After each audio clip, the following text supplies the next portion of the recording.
Hi, everyone. Welcome to the stream today. It's Miriam, and I'm back with another amazing founder entrepreneur. Today, I'm chatting with Magdalena from HelloHeron.com. Hey, Magdalena, how are you? Good. Hi, everyone. Thanks for taking the time to chat with me today about a really cool topic, an acronym. Uh, you've been working in your past at Google, years of experience over there, and then you left your corporate job and you're bringing tools that you have from your experience to smaller brands and businesses to help them prioritize their day to day and reach their goals, which I think is really important. And we're lucky to have you in Miami, Florida, which is wonderful. Yeah. So I would love to just start off with learning a little bit more about you beyond what's in your bio. Like what are some highlights of your journey? Highlights of my journey. I think that for someone that I teach people how to focus on goals and how to be thoughtful about where they're going, it's also true that my journey has been very organic. I've gone from one thing to another, and I am a linguist by training, and from grad school I went to Google where I was in legal operations. And then 3 years ago, I moved to Miami, and quite organically, I started teaching people how to use OKRs, which is a part of managing at Google that I had always enjoyed. And now, for the last 2 years, I've been helping companies, but also entrepreneurs and small business owners use OKRs to gain clarity on their business and where they wanna bring it. So through this process of changes, linguistics, legal operations, and OKRs, I've lived in a couple of countries and had some cool experiences along the way. Yeah. Well, I'm a fan of language as well, and I've met a few different linguists throughout my life and always enjoy conversations with them. What is it about linguistics that drew you to it? Oh, great question. So I was studying Italian because I loved Italian. It was like the class at college that I enjoyed, and I did just for the joy of it. And studying Italian, I realized that there were a lot of words that I already knew because I'm from Argentina, and a lot of Italian words were very colloquial Argentinian words. So that's what got me interested in how Italian had influenced the Spanish that we speak in Argentina. So it was very much social linguistics that got me into it. Grad school, I went more on the theoretical side and how sounds are organized. And my thesis was on Pire, which is an indigenous, now extinct language. The thing that it has in common, and I think even though I've gone from one thing to another, we're always the same person. So there is a when we look back, right, we can see what is the thread in common. And what I think it has in common is this idea of looking for patterns and structure, right? So in the case of linguistics, it was like, well, you have this system, and how do you explain this system? What are the different parts that explain how sounds come together?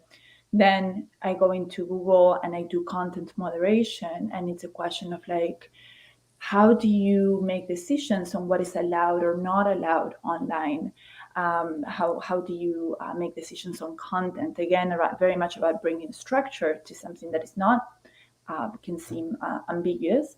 And then OKRs is another way of this pattern seeking and looking structure. It's like, okay, out of all the things that we have going on that are pulling us in different directions, how do we bring structure to it so there is something we can hold on to, we can keep coming back to see that we're making progress? So Mm-hmm. I think that the training in linguistics has like helped me on completely different roles, like content moderation and like goal setting and strategy. All of these things are connected, I think, at the end. Absolutely. Very cool. Thanks for sharing. And we have some viewers. Please do say hello in the comments. Let us know that you're here and ask some questions as we move along. We want this to be a time for all of us with Magdalena. So what is your motivation when you said, okay, I'm going to start this new brand, Heron, Hello Heron, and how did that happen? I think we always create what we need in general. I needed Heron, and that's why I created it. And so it was Heron was born out of a couple of experiences. One was this idea that I was coming from a really high pace corporate environment, and then all of a sudden I was working on my own, not really sure what I was going to do next, but my thought was, well, if I used OKRs to run a global team, I can certainly use this way of thinking to run what I'm doing now. Mhm. So it was a lot about that experience of like, how do I use this way of thinking to move forward and grow my business or even create a business, because I really didn't even know which direction I was going. So one motivation was like, I was using OKRs for myself, and I started teaching that to other friends that I had that were freelancers or entrepreneurs or starting a venture, and they were finding it useful. So I was like, well, I could see, especially moving to Miami, I could see that there's this way of thinking in Silicon Valley where you get trained, and that is easily accessible to anyone, right? You just need someone to teach you, this is how you can think this way and organize yourself. And thinking is free, so it should be available to everyone. So part of it was this desire of bringing this tool in the hands of anyone, small business owners, entrepreneurs, anyone can benefit from thinking this way. That was one motivation. The other one was a more human part, which was part of working at Google. I worked in it was a very stressful job because my team, being in content moderation, we looked at the worst of humanity. And I've seen the worst of humanity for many years, and I managed people that were exposed to really difficult content. So another motivation for me coming and working on my own was this idea of like, I want to do something that is exciting and create something, but I also want to take care of myself in the process. Because that makes it sustainable and it's the type of lifestyle that I want to have. So there was this other motivation of like, how do we create a process that not only is smart on how I move forward with my business, how I create a business, but also smart on how do I take care of myself in the process. So that was another part. And then the last part, which is more practical, is that it's hard if you come from working on a team with a lot of people to work on your own. It can be a little bit isolating. It can feel like if I slow down, no one will notice, right? There's no one really holding me accountable for like doing that hard thing that I need to do. I don't have a manager. I don't have a team that depends on me. Right. So the other part was like, how can we have a human accountability process that does not involve paying a coach? Because if you're working on your own, that can be really expensive, right? To pay a coach to hold you accountable. So it was a mix of that, right? Smart business tools, well-being being part of the equation, and then an accountability process that was affordable for someone that works on their own.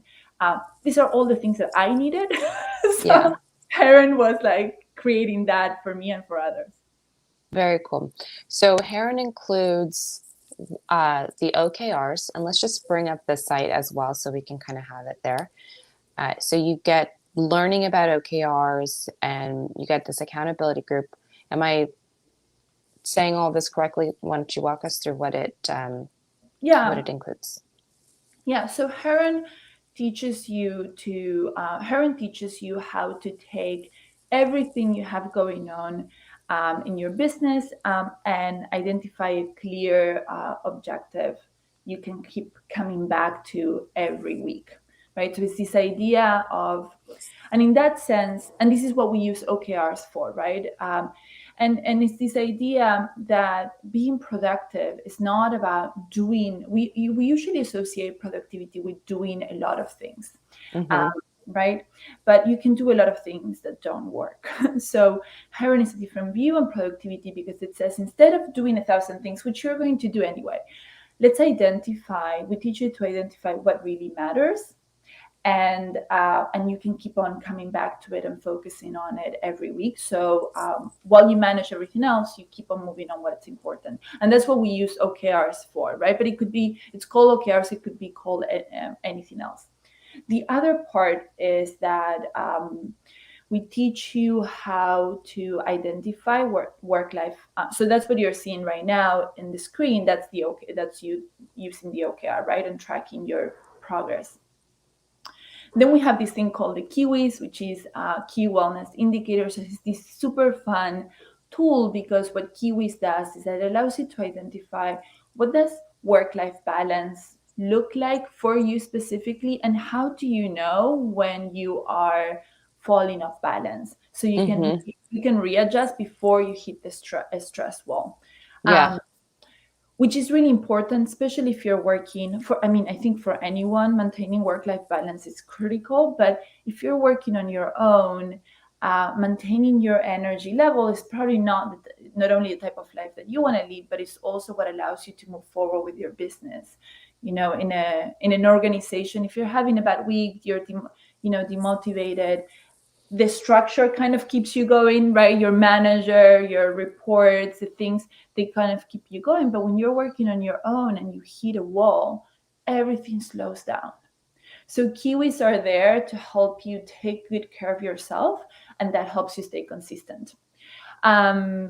And then, so that's part of your weekly check-in. And then the other part is your relationship with the coach, which is the coach receives your weekly check-in every week, and will send comments and questions. And mostly it's for you to know that there is someone that is there, that a thoughtful human being, that you're not on your own. There's a thoughtful human being that is in this journey with you.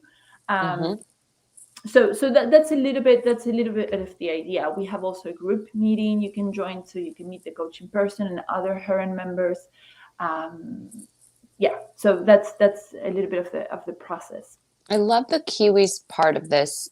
I have interns, and I'm always encouraging them to take care of themselves, work-life balance, especially after the year that we've had. I think luckily we're going to start to see brands prioritize this. And as we bring on the Gen Z workforce, if your company doesn't have some sort of Kiwi wellness indicator or program, awareness, people are not going to want to work for you, Yeah. And the thing with the reason why Kpis works very well is there are two reasons. One is, usually when people think about well-being, they think about health goals. I'm going to start running a marathon, right? Like there's this effort, this habit that I want to build that will make me lead a better life and a healthier life, which is totally, we should be doing those things. But Kpis, the thing about Kpis that is interesting is that it requires no effort on your side, because it's as you say, Miriam, it's about awareness. Kpis ask you to identify in your life today, what are 3 behaviors that you have that you're likely to change when you are losing your grip and when you're getting stressed, when you're losing balance. What are these 3 things that you already do, so that it doesn't require any additional effort, that are likely to change when you are about to hit a stress wall? So, for example, one of the things might be that you usually cook at home, and then when you're working late or you're stressed for whatever reason, you're starting to lose your balance, you're more likely to get deliveries. So the amount of ordering food is a behavior that you start doing when you're losing your balance. That could very well be a Kiwi, because it's just an indicator. And the reason why this matters is that it's easier for us to see when our behaviors are changing and to readjust than to wait for us to hit the stress wall, right? So if I can suppose that, for me, I'm just making this up, right? Delivering food more than once a week is a sign of stress, right? So if I see one week that I order delivery twice, I'm like, that kiwi is not green, right? It's yellow. So next week, I just need to pay attention to this and see, ask for delivery once, or maybe I can cook a batch of food. You become aware of it before it's 2 or 3 weeks of you ordering food and now feeling like terrible. So, Yeah. so that's the nice thing about Kpis, is that it's super easy because these are things you're already doing, and it's just an exercise of being aware when they're changing, so you can readjust, and you can readjust before you lose your balance. And I can see with Heron users that there is a direct relationship between the kiwis going on the yellow and the red, like going down, and this and the person slowing down. There is something Yeah. that's off. Um, the other thing about kiwis that is kind of cool is that you just need to track them once a week. It's not a thing that you need to be tracking every day. It's an awareness exercise. Once a week, you check, how much delivery did I get last week, right? Yeah. Is it one perfect, that kiwi is green, I'm not, is it more than that? I need to pay attention to that this week. That's simple, very intuitive.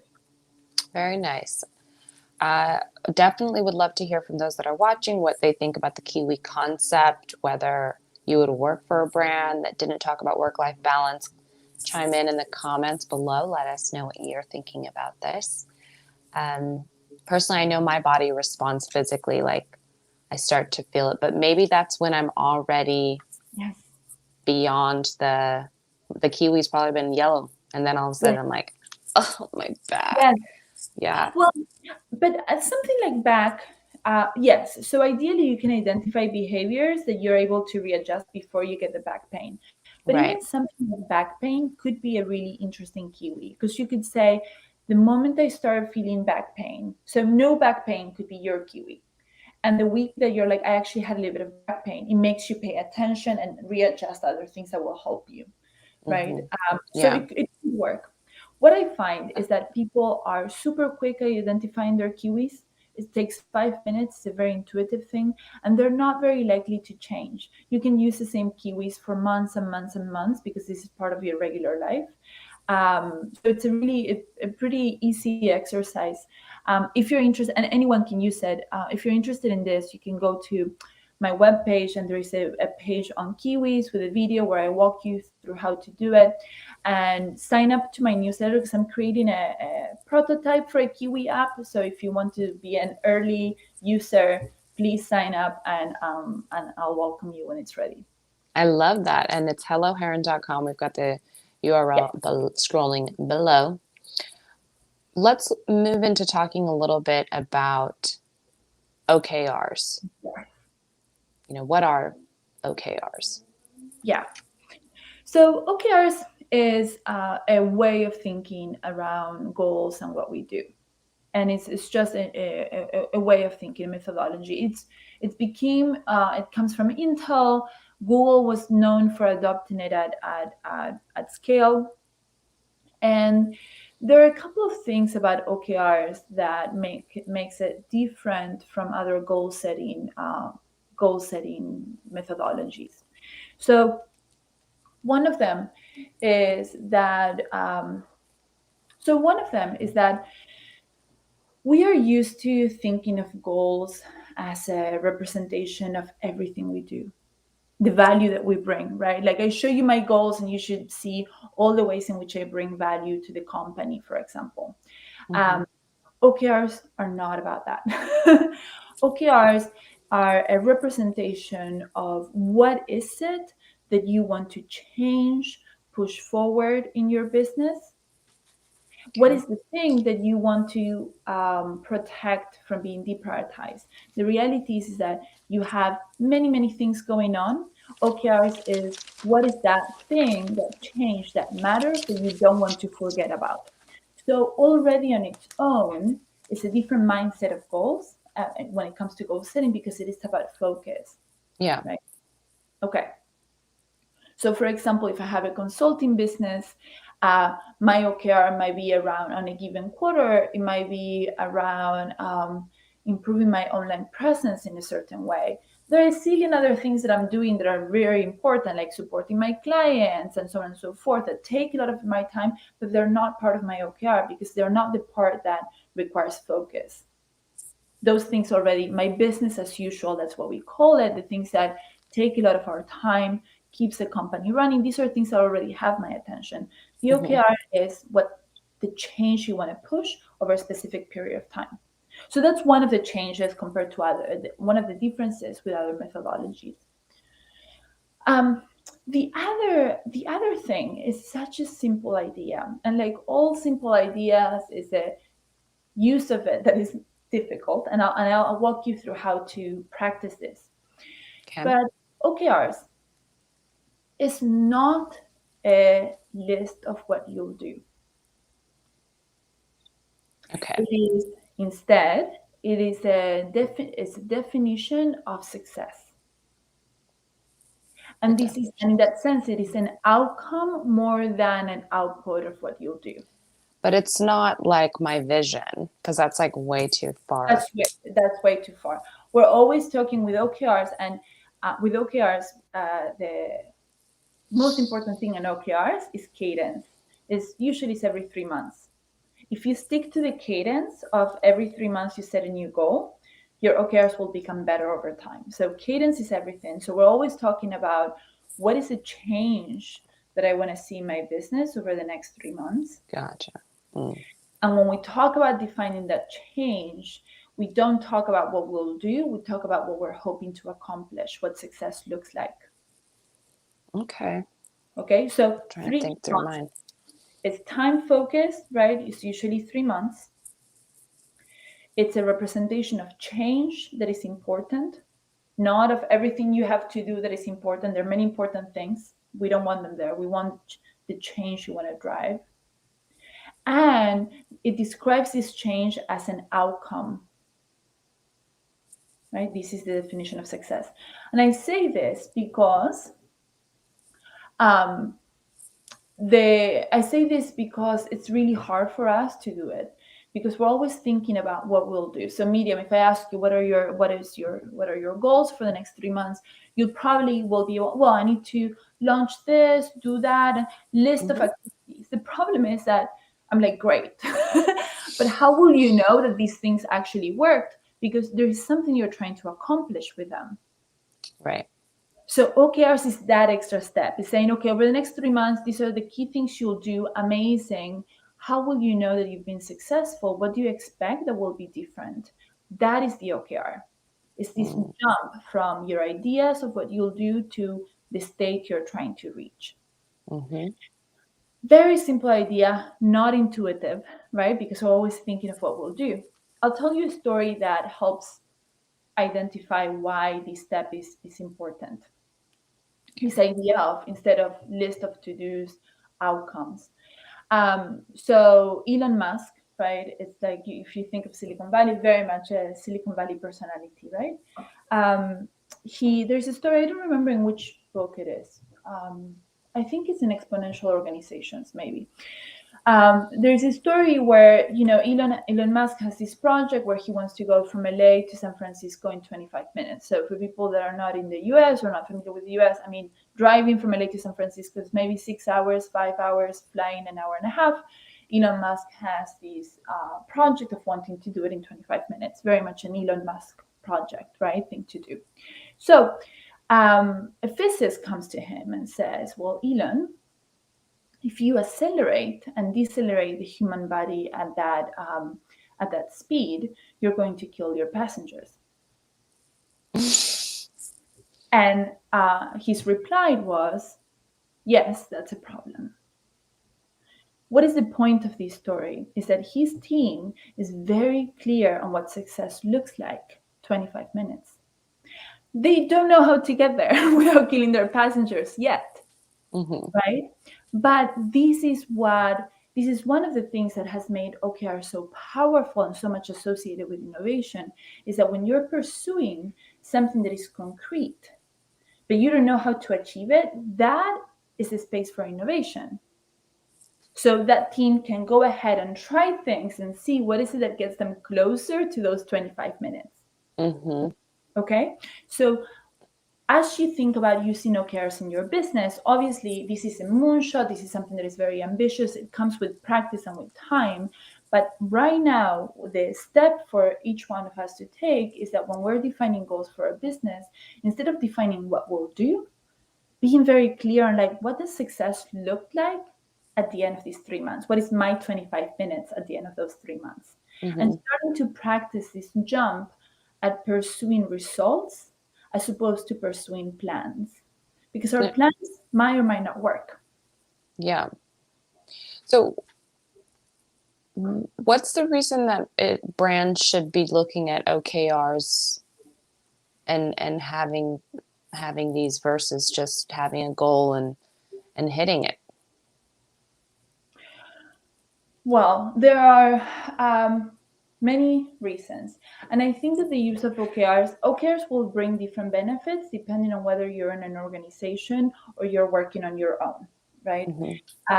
So let's talk about if you're working with a team first. Why would you want to go to OKRs? A couple of reasons. One is that if you tell people these are our goals, we're going to do X, Y, and Z, they might not understand why you're doing that because there is no description of value, right? We are launching an Instagram campaign, just to give a small example. Right. Great. Right. What does that even mean? What are we trying? Why should I care? Why does that matter? So one thing is, if you just give people goals, like high level things to do, they might not know the value of it. And also what you're doing might not work in the way you're hoping to, right? You can launch this project. We're launching Project Rocket. Great. We put a lot of effort behind it as a team. We celebrate the success and nothing happens afterwards. We've all been there, right? Like I've been there many times. So instead of launching Project Rocket and us rallying behind the completion of this project, the achievement of this goal, we define what are we hoping to accomplish.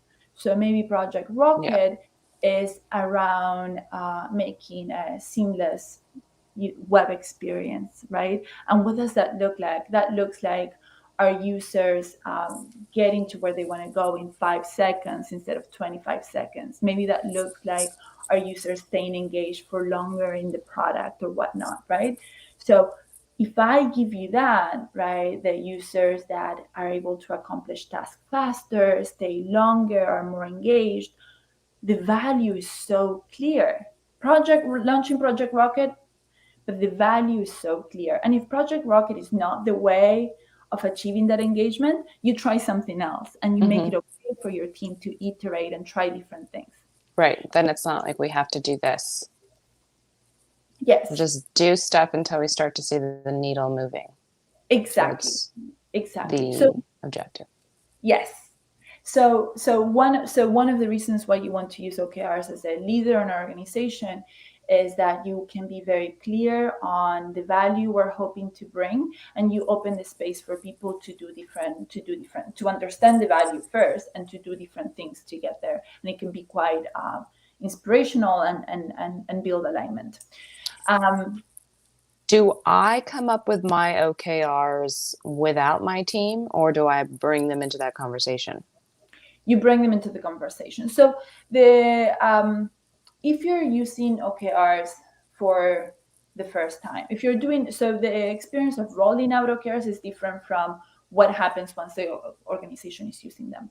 If you're using OKRs for the first time, I would say, and depends on how big your organization is. So all of this influences it. But let's talk about a management unit, the manager and the reports, right? Yeah. You would want to write them together. What I suggest doing is train everyone in the team to write OKRs and how you write an OKR, right? So the manager is trained and the reports are trained on how to write an OKR. Yeah. And we can talk a little bit about like, okay, how do you write an OKR in a minute? But train everyone on writing an OKR. The manager, the CEO manager, can give direction, saying, listen, the next 3 months, we really need to focus on conversion. It's Christmas season, for example. Conversion is the key for the next 3 months. So step one, the leader gives direction because we don't want people to be all over the place. Step number 2, everyone sits down to write OKRs.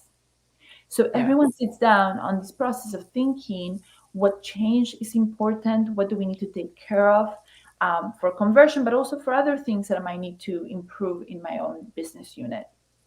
And then the manager does that, the reports do that. And then Mm-hmm. the manager's job is to identify priorities. So as a manager, I will look at what I think are the priorities for the team. I'll see the ideas that my team came up with. Hopefully they're pretty aligned, and I will use some of their ideas in my own set. So Miriam, if you came up with a key result that I think is really useful, I might include that key result in my own set of OKRs. Okay. Okay, so in this way, I get input from my team. Yeah. So how long does this take? Yes. Because I'm always like, okay, we only got so much time. Pull the whole team together. I mean, Yeah. So it takes at the beginning, it takes a little bit longer, and it gets right. better with time.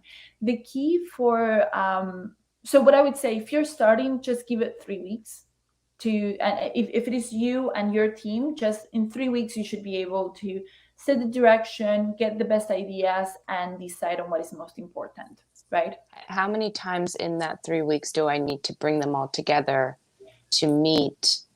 And how long are those meetings typically? So it depends on your it depends on your style whether you need to have a group meeting at all. I don't think that a That's group meeting, perfect. yeah, I don't think a group meeting is the only way of gathering input. For example, Right. my preference, and group meetings work very well for people. My preference when I was running my team was to for me to give direction, right, Mm-hmm. and then for me to think about the priorities, ask them to write their priorities, and then I would look at their drafts and I would look at mine and I would reconcile them. And then I would have like one, actually would send them the document to review for feedback. And then we would have one meeting where we discuss, hey, this is what we see as most important over the next 3 months. So I wouldn't have a group discussion, for example. I Perfect. personally Right. Yeah, prefer, the meetings. Ugh. no, and I personally prefer to have people thinking on their own and then look at all the ideas together rather than Mm-hmm. think together. I think that Yeah. usually I find that more productive. Yeah. So that said, you need to make the time to think, right? And writing OKRs, your first draft is never the right one, and your second one also is not the right one. So you need to sit down, you need to think, you need to see the best ideas of your team and use Mm-hmm. them. At the end of this process, what you want to see happen is the following. Each one of your reports has their own OKR, and they know what is most important because they look at your OKRs. So they know that if there's a part of their OKRs that they own at your level, right, that is Mm-hmm. represented at your level, that is the most important one. So they have their own things where they can be autonomous, but they also have a clear sense of priorities. Okay. Okay, perfect. And then so we come up with them, we meet, do the thing, and then and I assume you can come in and do it. Like I don't have to do it. I can hire Hello Heron to do it, which Yeah, is the beauty of it, right? yes. And so then how do they track them? How are we tracking them? So, so for OKRs, there are different views on this. The best, I say, if you're starting with OKRs, a spreadsheet is more than enough. There's a lot of software that is really good, but I think at the beginning, a spreadsheet keeps things simple. Mm-hmm. And what you do is that you build a routine of everyone scoring each key result every week. I am pretty intense on scoring, especially at the beginning, because it builds a practice of looking at results rather than activities. Yeah. So I think at the beginning, if this is your first cycle, make the scoring of each key result a part of every week. With time, you might be able to do it every other week and so on and so forth. At the beginning, I would do it on a weekly basis. Now, Okay. Heron is very much built for the solopreneur, the small business owner, not for someone that is coordinating the work of others. So so if you're a one person show, Heron will be really good for you. It's a very personal tool, your well-being, your business. If you are like Miriam, where you're thinking, okay, how do I set priorities for a team? Then I think you need a spreadsheet at the beginning, and then you can graduate to software once you've gotten the basics done. Right. Okay. So right now, we're tracking so much stuff. Like I'm like, oh, Yes. I've got my KPIs that I'm mostly tracking. Mm-hmm. So now I'm like, okay, then we had the OKRs, the KPIs. What's the difference between the two? I just also, I'm like, dang, I want the thing that I'm using now to track my KPIs to have the OKRs in there, because otherwise then I'm logging into this system and that system. I've got all these systems everywhere. Yes. And I can see you're overwhelmed just thinking about it. Yeah, Now I'm just like, no. Yes. Well, because also I'm building in public, and so posting updates is everywhere. It's like, you got it. What's a milestone on Indie Hackers? Make sure you update Pioneer. Don't forget to tweet it out. Do the blog. Yes. Make a video about it. Like, it's just a lot of updating, and the more I'm updating, the less I'm actually working, Yes, it's a lot. So it's a lot. So let's talk about I'll tell you about the difference between OKRs and KPIs, and then we can talk a little bit about like how do we simplify things, because it's too much. It's too much. It's too much, right? And part of what OKRs helps you do is simplify things. So, but let's talk about the OKR KPI difference, which is a big one. So KPIs are numbers that tell you that your business is performing, right? So these are the things. So these are the things that you're looking at all the time. So so revenue is a very common KPI. You're looking at that revenue Q1, Q2, Q3 throughout the year. For some businesses, maybe user adoption, maybe something that you're looking at all the time. So KPIs are those numbers that you're always looking at that tells you that your business is working. Yeah.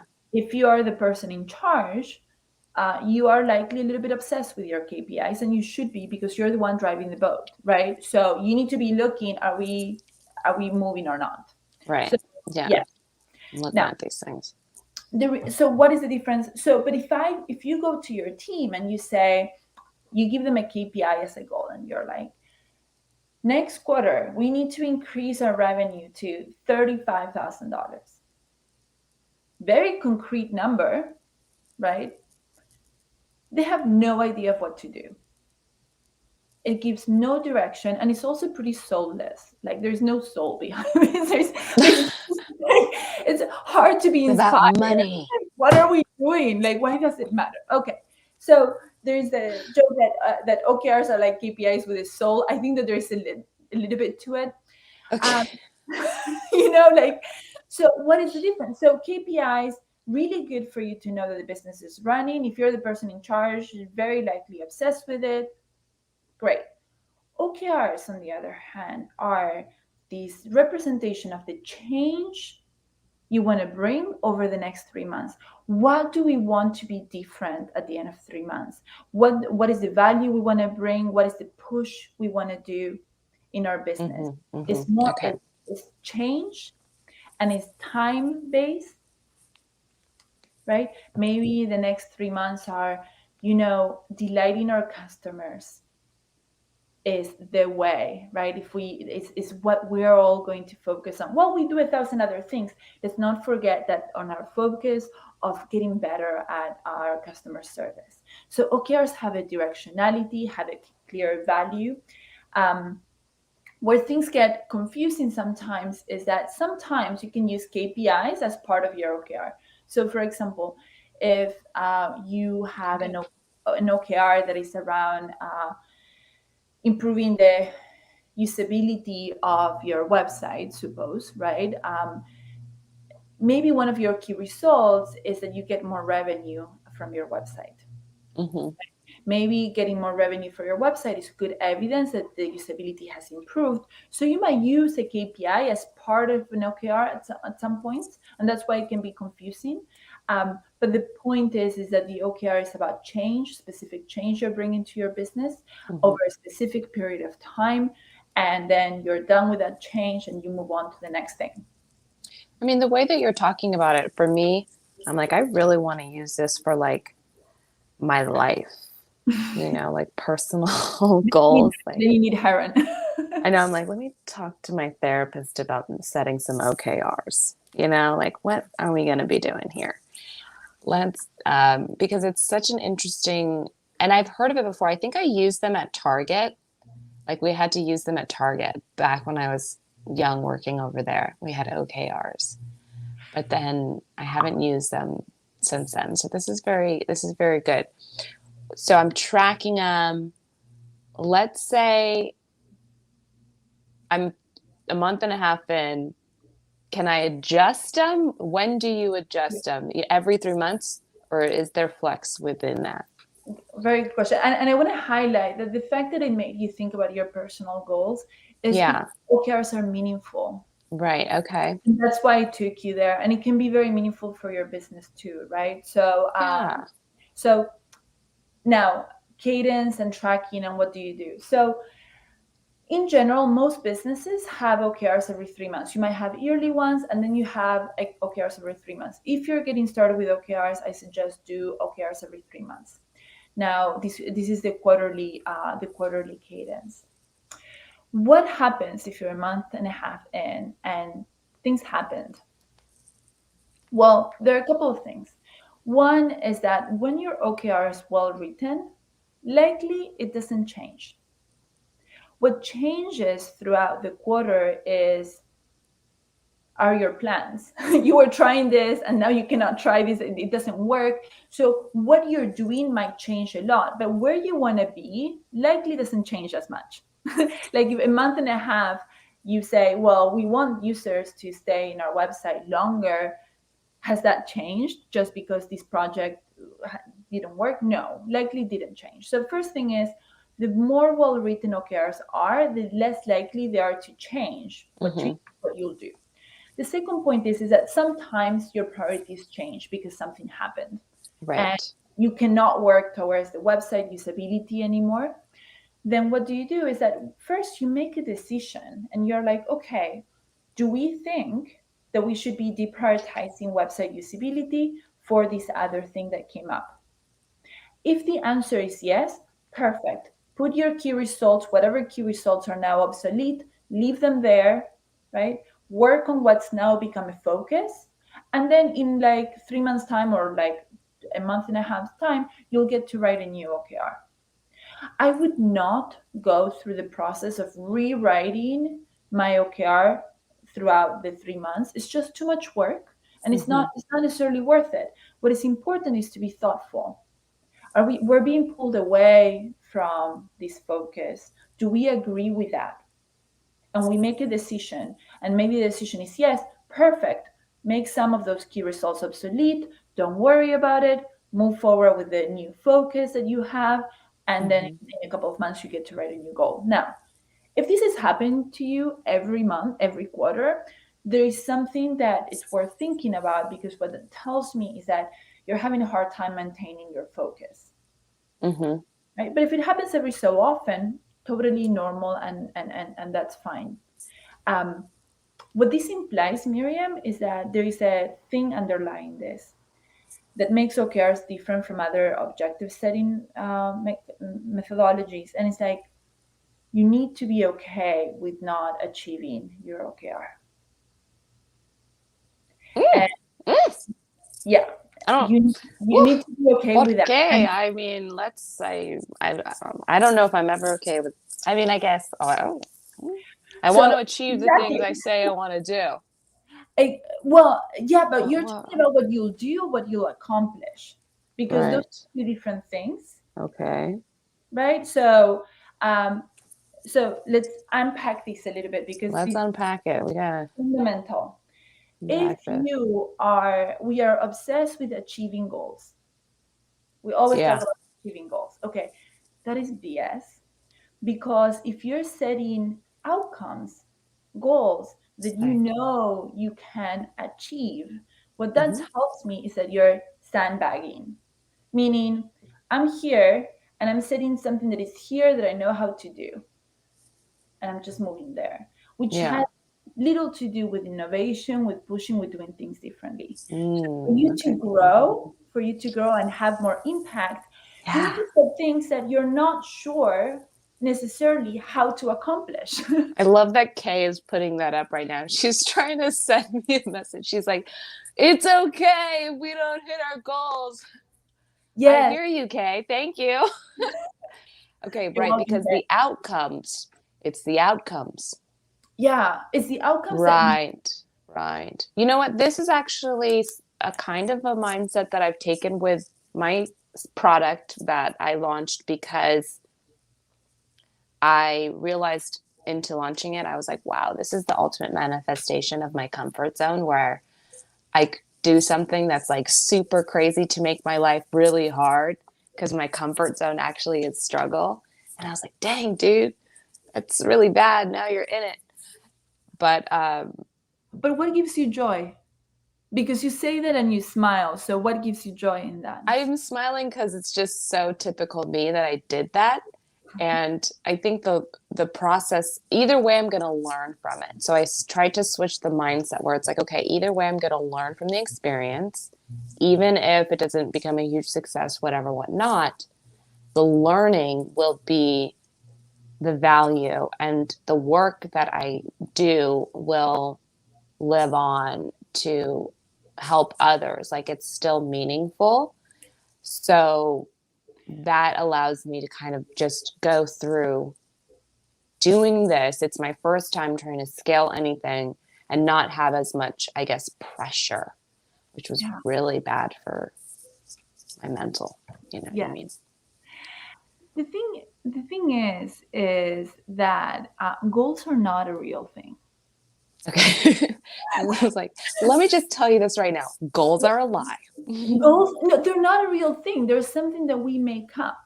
And why do we make up goals? Because they help us move on the right direction, right? Mm-hmm. So it's Mm-hmm. not about getting to the destination, it's about how much you move and the impact that you have. So it is about what have I learned, but also the impact that you have.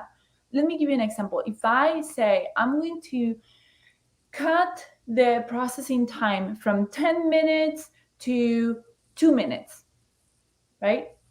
And then at the end of the quarter, I cut the processing time to 5 minutes. I was chasing the 10 minutes, right?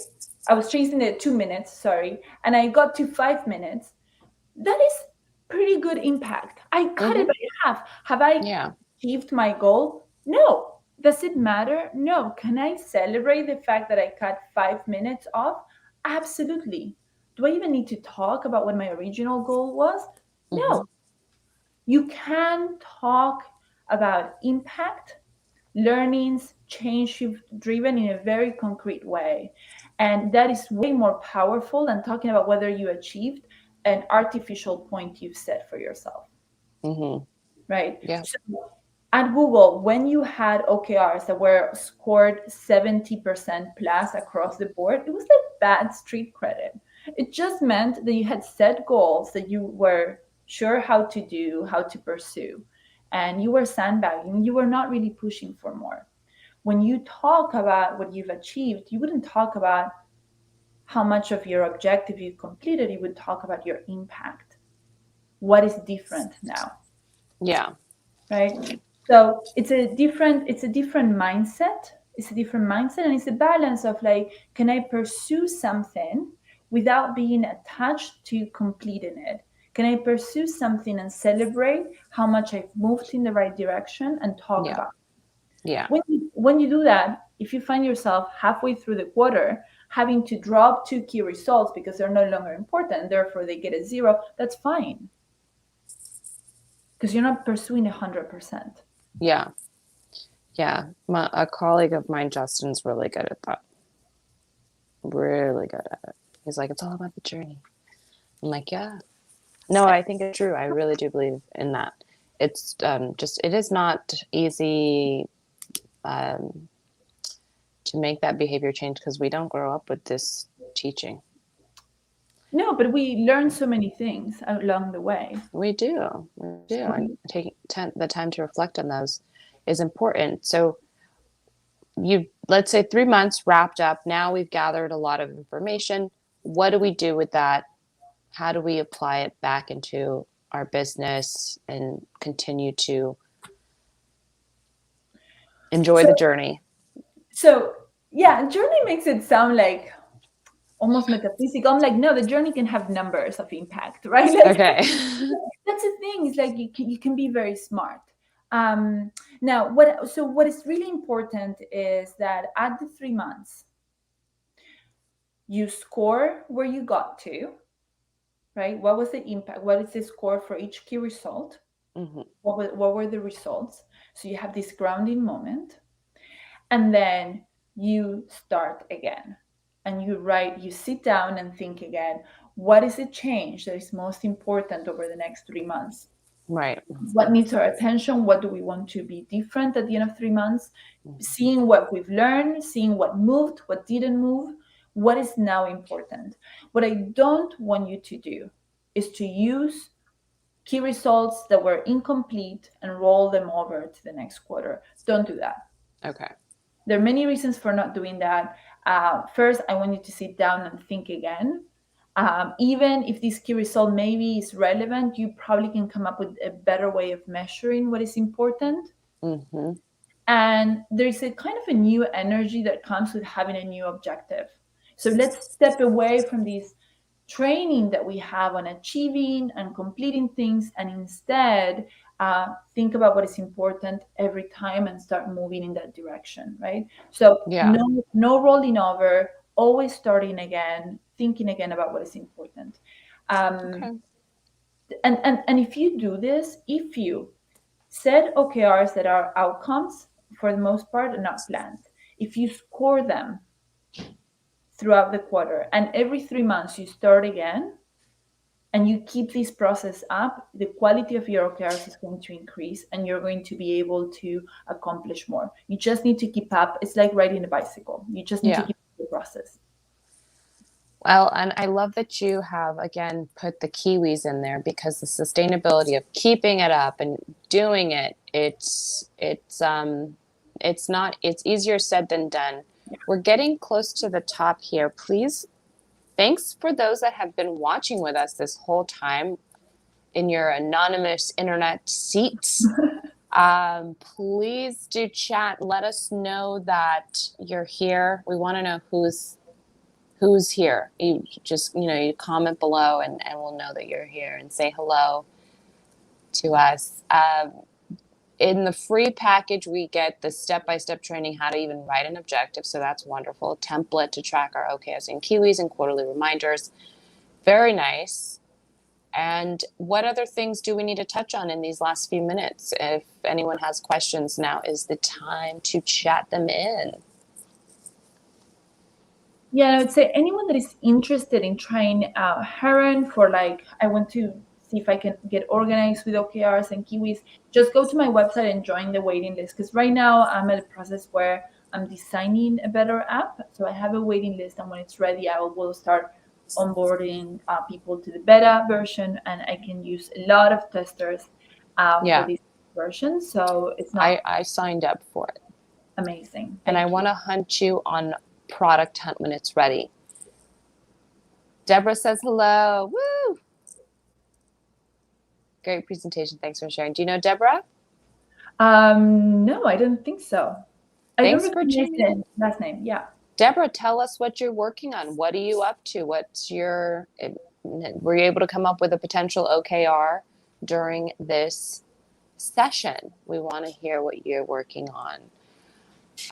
Okay, great. So we sign up for the waiting list, and then when you launch the app, I can hunt it on Product Hunt.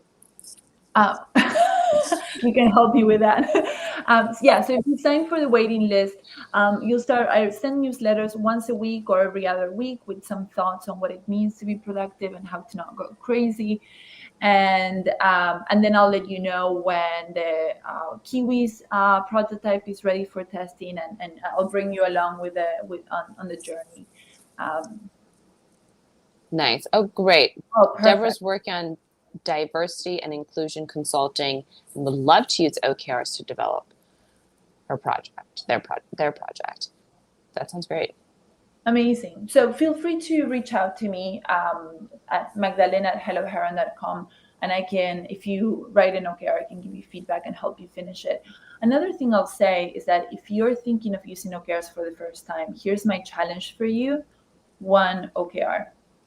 That's one objective with 4 key results.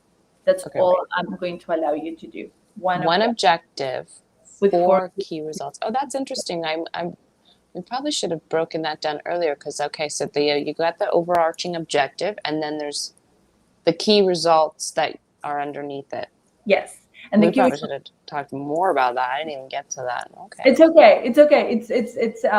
It's okay. If you go to my website under OKRs, there's a step-by-step training on how to write your OKR. So if you go down there, Perfect. And go down a little bit more, you will see that they're here. So this training, I walk you step by step on how to write your OKR and how to go from everything you have going on, all the projects, into one objective with 4 key results that you can keep coming back to every week.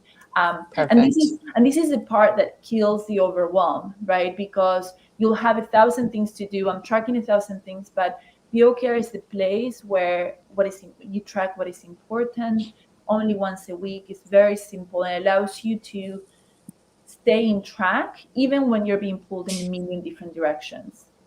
It's a little bit like a North Star. So don't worry, take the training. It's free. And just like thinking is free, the training is free.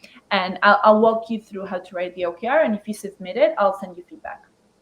Ooh, okay, great. That's fun. So we do it right on the website. Yes, you need to budget like a good 25 minutes to do it because you need It's to not think. bad. Not Yeah.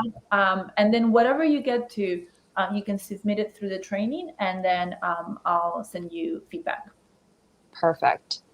Well, go and take that training now on helloheron.com under the OKR section and sign up for Magdalena's waiting list. Thank you so much for taking time to chat with me today about OKRs. I'm motivated. Deborah's in here. She's thankful as well. And when I get back to Miami after it cools down a little bit, but the summer, let's have coffee and enjoy Miami. Amazing. Thank you for having me. Thanks everybody for tuning in. Have a great rest of your day. Bye.